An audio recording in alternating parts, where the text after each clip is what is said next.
తెలంగాణలోని కొన్ని జిల్లాల్లో ఇవాళ అక్కడక్కడ తేలికపాటి నుంచి ఓ మోస్తరు వర్షాలు కురిసే అవకాశం ఉందని వాతావరణ శాఖ తెలిపింది. రేపు ఎల్లుండి రాష్ట్రంలోని పలు చోట్ల తేలికపాటి నుంచి ఓ మోస్తరు వర్షాలు పడనున్నట్లు అధికారులు తెలిపారు. రాష్ట్రంలోని కొన్ని జిల్లాల్లో ఉరుములు మెరుపులతో గంటకు 40 నుండి 50 కిలోమీటర్ల వేగంతో ఈదురుగాలితో కూడిన వర్షాలు పడతాయన్నారు.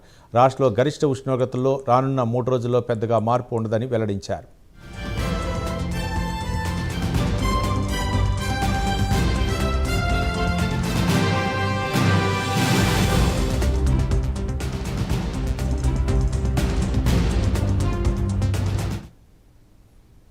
ఇక నైరుతి రుతుపవనాలు చురుగ్గా కదులుతున్నట్లు అధికారులు ప్రకటించారు.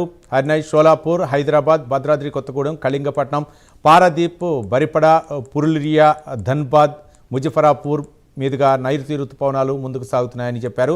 రాబోయే 2 నుంచి 3 రోజుల్లో కర్ణాటక, తెలంగాణ, ఆంధ్రప్రదేశ్, పశ్చిమ బెంగాల్లోని మిగిలిన ప్రాంతాలు, ఒడిశాలోని మరికొన్ని ప్రాంతాలు, దక్షిణ ఛత్తీస్గఢ్లోని కొన్ని ప్రాంతాలకు నైరుతి రుతుపవనాలు మరింత విస్తరించడానికి పరిస్థితులు అనుకూలంగా ఉన్నాయని అధికారులు తెలిపారు. దక్షిణ తెలంగాణ, దాని పరిసర ప్రాంతాల్లో సగటు సముద్ర మట్టానికి 5.8 కిలోమీటర్ల ఎత్తులో ఒక ఉపరితల ఆవర్తనం కొనసాగుతోందని చెప్పారు. దక్షిణ కోస్తా ఆంధ్రప్రదేశ్, దాని పరిసర ప్రాంతాల్లోని సగటు సముద్ర మట్టానికి 5.8 కిలోమీటర్ల ఎత్తులో ఉన్న ఉపరితల ఆవర్తనం బలహీనపడిందని తెలిపారు.